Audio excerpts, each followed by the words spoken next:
அஸ்ஸலாமு அலைக்கும் welcome to Das kitchen. இன்றைக்கி நம்ம ஒரு ஈவினிங் ஸ்நாக்ஸ் தான் பார்க்க போகிறோம். ரொம்ப சூப்பராக இருக்கும். வீட்டில் இருக்க பொருளே வச்சு சூப்பராக செஞ்சிடலாம். செம்ம டேஸ்ட்டாக இருக்கும்.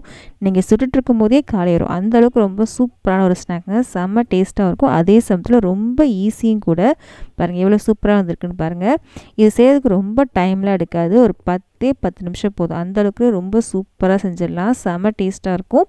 இதை நீங்கள் 3லேருந்து 4 நாள் வரைக்குமே ஸ்டோர் பண்ணலாம். ரொம்பவே சூப்பராக இருக்குது. இப்போ வாங்க பார்க்கலாம். ஃபஸ்ட்டு ஒரு பாத்திரம் வச்சுருக்கேன் அடுப்பில். இதில் 1 கப் அளவுக்கு வெல்லத்தை பொடிச்சதுக்கப்புறம் அளந்து எடுத்து வச்சுருக்கேன். இதை நம்ம சேர்த்துக்கலாம்.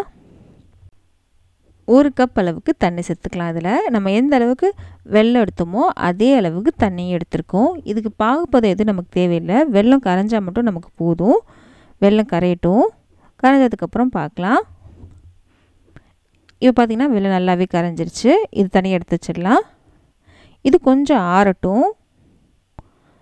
இதுக்கப்புறம் ஒரு பெரிய பாத்திரம் எடுத்திருக்கேன். இதில் 1 கப் அளவுக்கு கோதுமை மாவு எடுத்திருக்கேன். இதை நம்ம சேர்த்துக்கலாம் ஒரு பெரிய பாத்திரத்தில். இதில் கொஞ்சமாக ஏலக்காய் தூள் எடுத்திருக்கேன். 1 சிட்டிகைலேருந்து 3 சிட்டிகை அளவு கூட நீங்கள் சேர்த்துக்கலாம். இதுக்கப்புறம் நம்ம கரைச்சி வச்சிருந்தாலும் வெல்லம் அதை வடிகட்டி வச்சுருக்கேன். கொஞ்சம் ஆறுனதுக்கப்புறம் தான் சேர்த்துருக்கேன். சூடாக சேர்க்க வேணாம். கொஞ்சம் ஆறுனதுக்கு அப்புறமே சேர்த்துக்கோங்க. சேர்த்துட்டு கலந்து விடுங்க. மொத்தமாக சேர்க்காமல் இந்த மாதிரி கொஞ்சம் கொஞ்சமாக சேர்த்தே நீங்கள் கலந்து விடுங்க.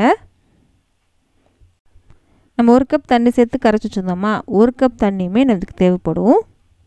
இப்படி கொஞ்சம் கொஞ்சமாக சேர்த்து தான் கலந்து விடணும். மொத்தமாக சேர்த்திங்கன்னா கட்டி போடும். இந்த மாதிரி கலந்து விட்டிங்கன்னா ஈஸியாக இருக்கும். எல்லாத்தையுமே சேர்த்தாச்சு. கட்டிகள் எதுவுமே உள்ள நமக்கு. இப்போது மாவு எந்த மாதிரி இருக்குன்னு பாருங்கள். ஒரு தோசை மாவு பதத்துக்கு இருக்குது. அடுத்து ஒரு 3/4 கப் அளவுக்கு தேங்காவை துருவி வச்சுருக்கேன். அதை நம்ம சேர்த்துக்கலாம். 3/4 கப்லேருந்து 1 கப் அளவு கூட நீங்கள் தேங்காய் சேர்த்துக்கலாம். தேங்காய் ரொம்ப பிடிக்கும் அப்படின்னா 1 கப் அளவு கூட நீங்கள் சேர்த்துக்கலாம். நான் நீங்கள் 3/4 கப் அளவுக்கு தேங்காவை துருவி வச்சுருந்தேன். அதை நம்ம சேர்த்துருக்கோம். சேர்த்து நல்லா கலந்து விடுங்க. இவ்வளோ தாங்க தேவையான பொருட்கள். இதுக்கப்புறம் ஒரு முக்கியமான ஒரு பொருள் சேர்க்க போகிறோம். அது என்னென்னா ஆப்ப சோடா தான். மாவு பாருங்கள் இந்த மாதிரி இருக்குன்னு, இந்த மாதிரி தான் இருக்கணும். 2 சிட்டிகை அளவுக்கு ஆப்ப சோடா எடுத்திருக்கேன். அதை நம்ம சேர்த்துக்கலாம். சேர்த்துட்டு இதையும் நல்லா கலந்து விட்டுக்கோங்க. ஆப்பு சோடா சேர்த்து உடனே நீங்கள் பார்த்தீங்கன்னா இது சுட ஆரம்பிச்சிடணும். நம்ம பணியாரமாக தான் நம்ம சுட போகிறோம். நீங்கள் எண்ணெயில் பொரிச்சு கூட எடுக்கலாம். நம்ம இன்றைக்கி பணியாரமாக தான் பொரிச்சு எடுக்க போகிறோம். இப்போ நமக்கு ரெடி ஆயிடுச்சு. இப்போ வாங்க அடுப்பக்கம் போகலாம்.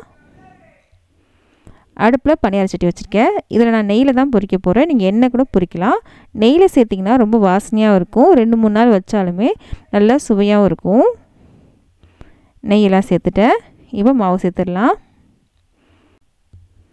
உங்களுக்கு இவ்வளோ நெய் வேணான்னு நினச்சிங்கன்னா நீங்கள் கம்மி கூட பண்ணிக்கலாம். இப்போ நம்ம ஒரு பக்கம் வந்ததுக்கப்புறம் நம்ம திருப்பி போட ஆரம்பிச்சிட்டோம்.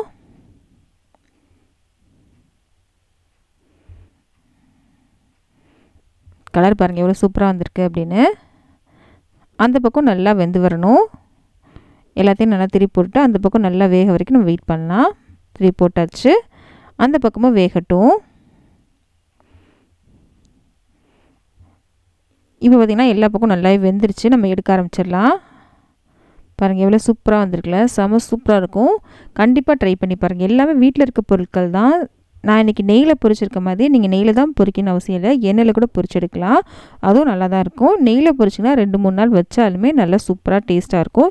எண்ணெயில் பொரிச்சிங்கன்னா அந்தளவுக்கு டேஸ்ட் இருக்காது. கண்டிப்பாக ட்ரை பண்ணி பாருங்கள். அதுக்கு ரொம்பவே பிடிக்கும். இந்த வீடியோ பிடிச்சினா ப்ளீஸ் லைக் பண்ணுங்கள். லைக் பண்ணால் தான் இந்த வீடியோ நிறைய பேருக்கு ரெக்கமெண்ட் ஆகும். நிறைய பேர் சப்ஸ்கிரைப் பண்ண மாட்டேங்கிறீங்க, லைக் பண்ண மாட்டேங்கிறீங்க. இதெல்லாம் பண்ணால் எனக்கு கொஞ்சம் மோட்டிவேஷனாக இருக்கும். கண்டிப்பாக இதெல்லாம் பண்ணுவீங்க நம்புகிறேன். ஷேரும் பண்ணுங்கள். நம்ம அடுத்த வீடியோவில் சந்திக்கலாம்.